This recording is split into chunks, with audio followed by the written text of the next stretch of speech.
Assalamualaikum warahmatullahi wabarakatuh. Halo teman-teman, kembali lagi di video saya. Kali ini adalah praktikum ke-6 saya di mata kuliah Fisika Kesehatan dan Biokimia, yaitu materi biomekanika. Dosen pengampu Ibu Ima Kurniastuti STMT, dan dosen penanggung jawab mata kuliah Ibu Lailatul Rizki SST MPH. Saya Siti Fitratus Saadah, NIM 12300210022 dari program studi S1 Kebidanan Universitas Nahdlatul Ulama Surabaya. Untuk mempersingkat waktu, saya langsung menjelaskan pengertian biomekanika. Biomekanika merupakan suatu bidang kajian ilmu dalam ergonomi yang berhubungan dengan mekanisme pergerakan tubuh dalam melakukan suatu pekerjaan atau aktivitas. Biomekanika didefinisikan sebagai berikut. Biomekanika menggunakan konsep fisika dan teknik untuk menjalankan gerakan pada bermacam-macam bagian tubuh dan gaya yang bekerja pada bagian tubuh pada aktivitas sehari-hari. Biomekanika kerja. Seorang pengamat membuat istilah biomekanika kerja atau okupasional biomekanik yang didefinisikan sebagai berikut. Biomekanika kerja adalah studi mengenai interaksi pekerjaan dengan peralatan, mesin, dan material, sehingga pekerja dapat meningkatkan informasinya dan di sisi lain dapat meminimalkan resiko cedera kerja atau muskuloskeletal. Biomekanika menggunakan konsep fisika dan teknik untuk menjelaskan gerakan pada bermacam-macam bagian tubuh manusia dan gaya yang bekerja pada bagian tubuh pada aktivitas sehari-hari. Hal ini mengandung pengertian bahwa biomekanika menyangkut masalah faal tubuh, keilmuan fisika, dan perilaku manusia. Biomekanika kerja mengkaji perilaku tubuh manusia dan aspek-aspek mekanika gerakan anggota-anggota tubuhnya. Pengetahuan tentang biomekanika sangat diperlukan untuk mengetahui mekanisme terjadinya kecelakaan kerja, sehingga pendekatan yang efektif dan ilmiah dapat membantu manusia bekerja dengan aman. Contohnya yang merekomendasikan pada pekerjaan penanganan material secara manual, sehingga mengurangi terjadinya cedera tulang bagian bawah atau lower back pain. Jenis-jenis biomekanika. Biomekanika diklasifikasikan menjadi dua jenis, yaitu satu, general biomekanik adalah biomekanika yang menjelaskan hukum dan konsep dasar yang mempengaruhi tubuh organik manusia baik dalam kondisi diam maupun bergerak. Dalam general biomekanik meliputi dua bagian, yaitu biostatics. Biostatics adalah bagian yang hanya menganalisa tubuh pada posisi diam atau bergerak pada garis lurus dengan kecepatan seragam atau uniform. Selanjutnya, biodinamik adalah bagian yang berkaitan dengan gambaran gerakan tubuh tanpa mempertimbangkan gaya yang terjadi, atau kinematik, dan gerakan yang disebabkan gaya yang bekerja dalam tubuh atau kinetik. Yang kedua, okupasional biomekanika yang berkaitan dengan interaksi fisik antara pekerja dengan mesin, material, dan peralatan, di mana memiliki tujuan dalam meminimalisir keluhan atau kelelahan pada sistem kerangka otot untuk meningkatkan produktivitas kerja. Biomekanik ini berkolaborasi bagian-bagian tubuh untuk menghasilkan gerakan seperti tulang, jaringan penghubung atau konektif tisu, dan otot. Penerapan biomekanika Aktivitas yang dilakukan manusia tetap membutuhkan usaha fisik dan penanganan manual terhadap material dan peralatan. Sehubung dengan ini, kegiatan manual material handling atau MMH tetap diperlakukan untuk kondisi-kondisi kerja. Adapun dampak negatif MMH adalah kesehatan dan keselamatan kerja. 25% kecelakaan kerja terjadi akibat salah urat pada punggung. Di negara industri, perkiraan 70% hingga 80% penduduk mengalami berbagai macam sakit punggung atau back pain. Berdasarkan data perkiraan terakhir, sekitar 10% hingga 15% populasi mengalami sakit punggung bagian bawah atau low back pain. Suatu lembaga yang menangani masalah kesehatan dan keselamatan kerja di Amerika, NIOSH atau National Institute for Occupational Safety and Health, melakukan analisis terhadap faktor-faktor yang mempengaruhi terhadap biomekanika, yaitu yang pertama, berat dari benda yang dipindahkan. Hal ini ditentukan oleh pembebanan langsung. Yang kedua, posisi pembebanan dengan mengacu pada tubuh. Hal ini mempengaruhi satu, hak horizontal beban yang dipindahkan dari lantai. Yang kedua, jarak vertikal beban yang dipindahkan dari lantai. Yang ketiga, sudut pemindahan beban dari posisi sagital atau posisi pengangkatan tepat di depan tubuh. Dan yang keempat, jarak perpindahan vertikal dari titik asal beban tujuan. Frekuensi pemindahan. Hal ini dicatat sebagai rata-rata pemindahan atau menit untuk pemindahan yang berfrekuensi tinggi.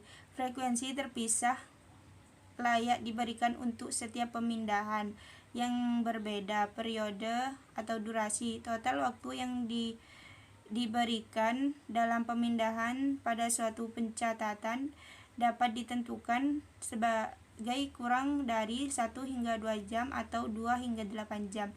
Berdasarkan penelitian terakhir yang dicantumkan dalam revisi NIOSH Guidelines, dikemukakan 2 buah faktor pengali yang mempengaruhi berat badan yang boleh diangkat adalah yang pertama, pengali asimetrik, yaitu pemindahan dengan postur di luar postur sagital dengan membentuk suatu sudut maksimal 900. Yang kedua, pengali kopling. Berdasarkan penelitian yang dilakukan, pengaruh adanya handle pada RLW (Recommended Weight Limit) mengakibatkan pengurangan benda dalam pemindahan beban. Dapat segera dipahami bahwa tingkat kecelakaan muskuloskeletal atau jumlah kecelakaan per jam orang pada pekerjaan meningkatkan secara signifikan bila 1. Benda yang dipindahkan semakin berat. Yang kedua, benda yang dipindahkan jaraknya semakin jauh dari tubuh. Yang ketiga, benda yang dipindahkan semakin jauh dari ketinggian optimal pengangkatan beban secara sagital. Ketinggian optimal pengangkatan beban 70 hingga 80 cm atau ketinggian ujung jari dari lantai pada posisi tangan lurus ke bawah. Yang keempat, benda yang dipindahkan semakin sering dipindahkan. Yang kelima, benda yang dipindahkan semakin menyimpang dari posisi sagital. Yang keenam, benda yang dipindahkan susah dipegang. Yang ketujuh, pemindahan beban semakin jauh. Dan yang terakhir, durasi atau lamanya waktu bekerja semakin besar. Tulang sebagai alat untuk meredam dan mendistribusikan gaya atau tegangan saat melakukan aktivitas kerja. Kerja tulang yang besar dan panjang berfungsi sebagai pembanding terhadap beban. Tulang juga terikat dengan otot dan jaringan penghubung atau konektif tisu, yakni ligamen, kartilage, dan tendon. Dalam aplikasinya di biomekanik berhubung dengan kerangka manusia. Jaringan penghubung. Jaringan penghubung meliputi 3 bagian, yaitu yang pertama, kartilage adalah sambungan yang berfungsi untuk pergerakan yang relatif kecil. Contoh, sambungan tulang iga atau ribs dan pangkal tulang iga sternum.